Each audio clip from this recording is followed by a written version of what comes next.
Y'all know what? I feel like no one really talks about how overwhelming it is to be a new YouTuber. I feel like everybody gives you advice, everybody got a system, but nobody really talks about how it feels when you're actually in it. So today, I just want to talk. No hype, no teaching, just real.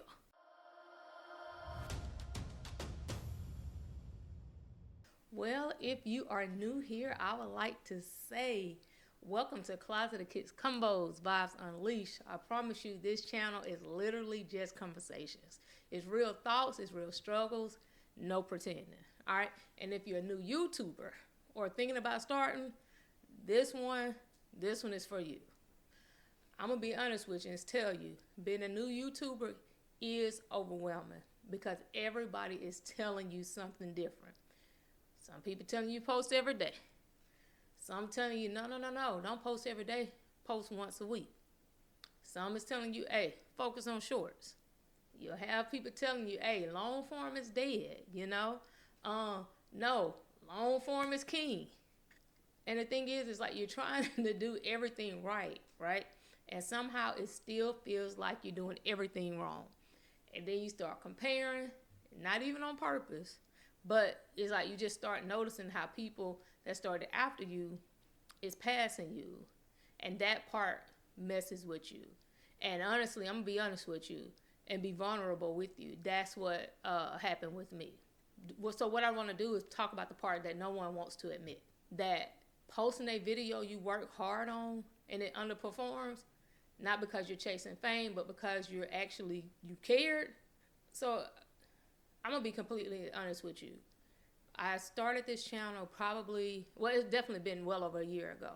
And I was committed. This was my baby. Closet of Kids Convos, Vibes Unleashed. I honestly did not come into this channel or even create this channel with the intentions of being monetized. Like being monetized, I promise you, was nowhere like in the forefront of my mind when creating it.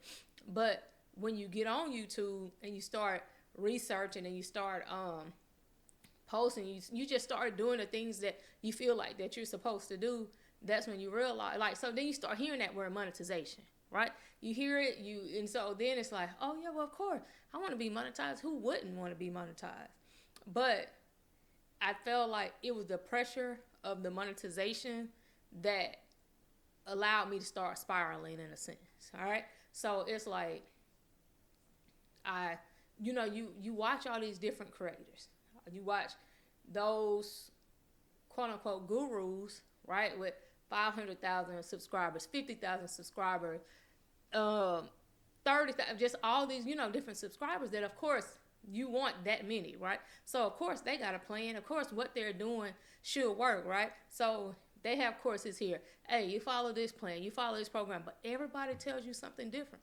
So it's like, who do you even trust? Like, which format do you follow that's going to, in 30 days, you're going to be monetized. 30 days, you're going to have the 1,000 subscribers and the 4,000 watch hours, right? And I did it. I'll admit, I studied, I watched, I even paid, and nothing worked for me. Nothing. And so it got to a point where I'm like, dang, I do all this work and I get everything together to create something where I feel like it's solid, right?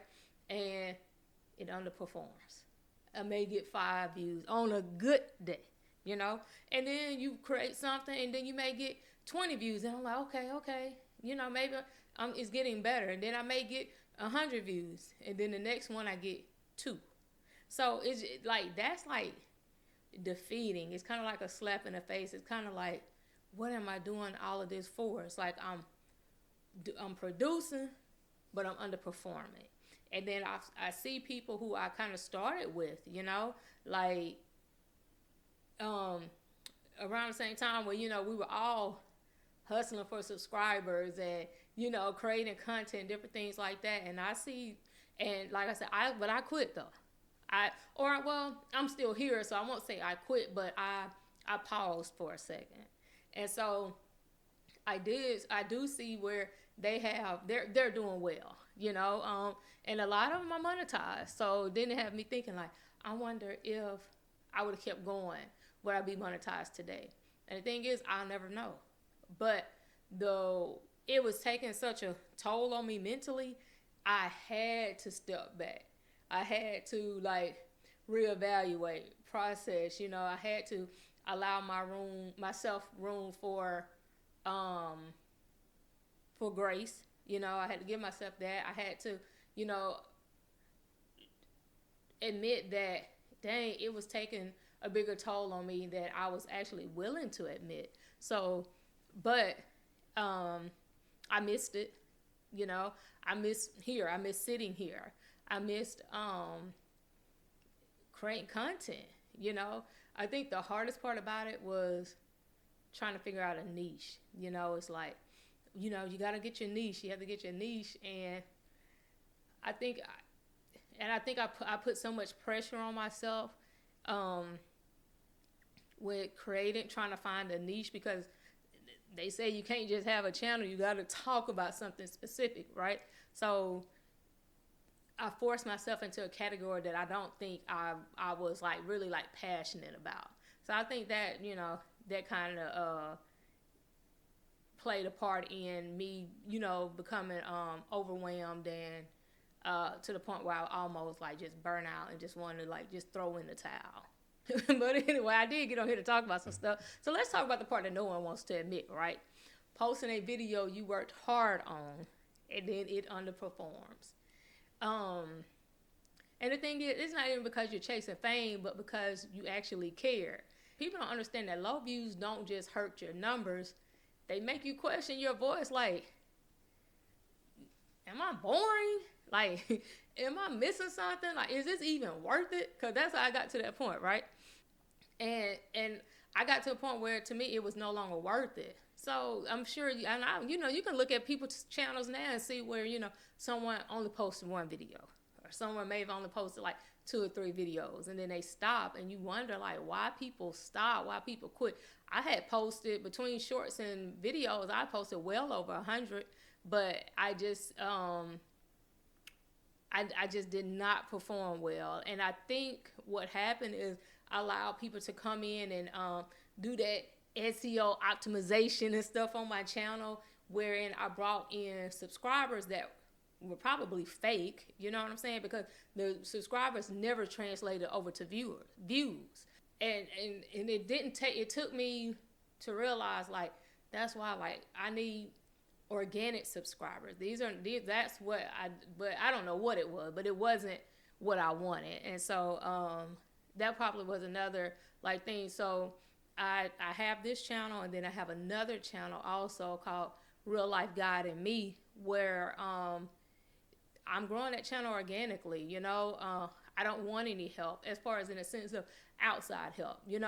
I'm not saying that I'm not going to, because you do supposed to do your research. You do all that type of stuff. You do that for any project that you're working on. So I'm not saying I'm not going to do that, but what I'm saying is I'm not going to allow someone else to come in and direct a channel that I want to be God-led.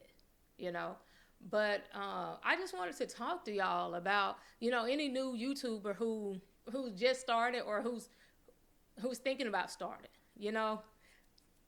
Creating a YouTube channel is fun. I actually enjoyed it. So what you're wanting to do, just don't lose yourself in this process, and don't forget the real reason you even created your channel. Because that's what I had to go back to. I had to go back to why I created the channel. And that's why I'm able to sit here today, because it was my passion for Closeted Kids Convos Vibes Unleashed that made me realize I really miss it. And I really want to be here. But I did want to say, and don't get discouraged. Don't get tired of being excited alone, because sometimes you will be. You may be the only one excited about your channel. And if it's not performing the way you want it to, don't get tired of explaining why you're still trying. I don't want you to get tired of feeling like the effort isn't being seen, because it's there. Just allow yourself room to step back and reposition, and then come back when you feel like doing it.